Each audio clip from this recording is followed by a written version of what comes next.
Kalau kita ngomongin soal uang, ada salah satu pembahasan yang sering banget diperdebatkan, yaitu pembahasan tentang apakah uang bisa memberi kebahagiaan.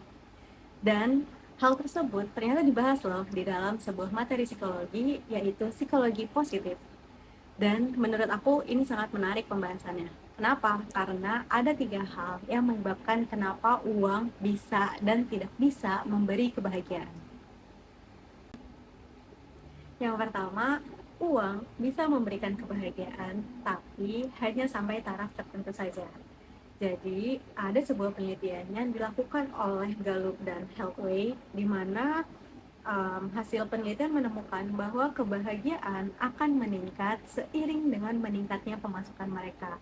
Tetapi, jika penghasilan tersebut sudah mencapai taraf kebutuhan mereka, maka uang tidak lagi memberikan kebahagiaan. Nah, dalam penelitian yang sama, itu juga menemukan bahwa orang-orang yang memiliki penghasilan rendah itu cenderung sulit untuk bahagia. Kenapa orang dengan penghasilan rendah sulit untuk bahagia?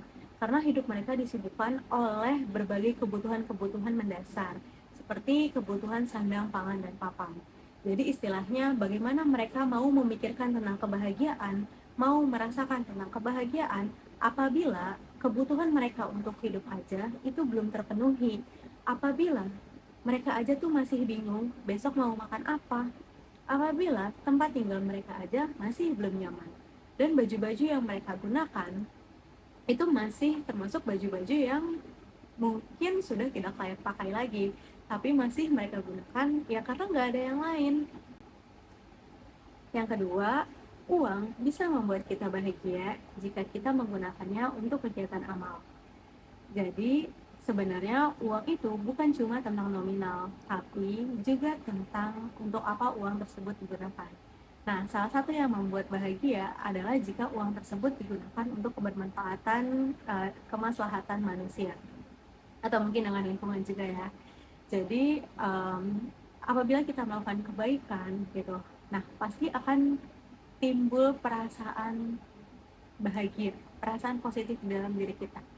Dan ada sebuah penelitian yang dilakukan oleh Dunn dan rekan-rekannya tahun 2008 yang menemukan bahwa uang yang digunakan untuk membantu orang lain ternyata memberikan kebahagiaan yang lebih besar ketimbang uang tersebut digunakan untuk dirinya sendiri.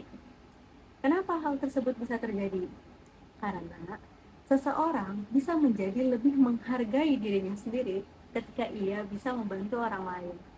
Jadi kamu pernah nggak sih kayak mungkin nggak sengaja ngebantu orang dan orang tersebut justru berterima kasih, orang tersebut justru memberikan reaksi bahagia gitu, kayak yang langsung terasa bahagianya gitu.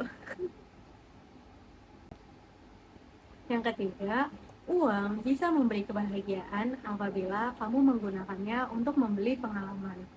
Memang sih, ngumpulin uang untuk membeli suatu benda itu akan membuat bahagia. Tetapi di dalam buku ini dijelaskan bahwa kebahagiaan ketika membeli suatu benda itu biasanya hanya akan besar di awal. Dan seiring berjalannya waktu, kebahagiaan itu akan memudar. Apalagi ketika benda tersebut sudah hilang atau sudah tidak ada. Beda halnya ketika kamu menggunakan uang untuk membeli pengalaman.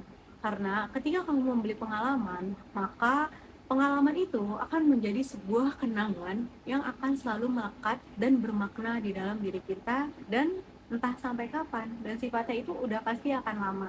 Dan mungkin pengalaman-pengalaman itu bisa kita wariskan kepada anak dan cucu kita.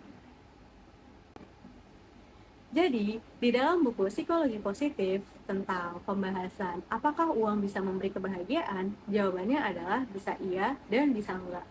Bisa iya apabila uang tersebut mencukupi kebutuhan dasar kita, dan bisa tidak apabila kita tidak bisa menggunakannya dengan bijak dan hanya untuk kepentingan diri kita sendiri aja tanpa memberikan kebahagiaan juga untuk orang lain.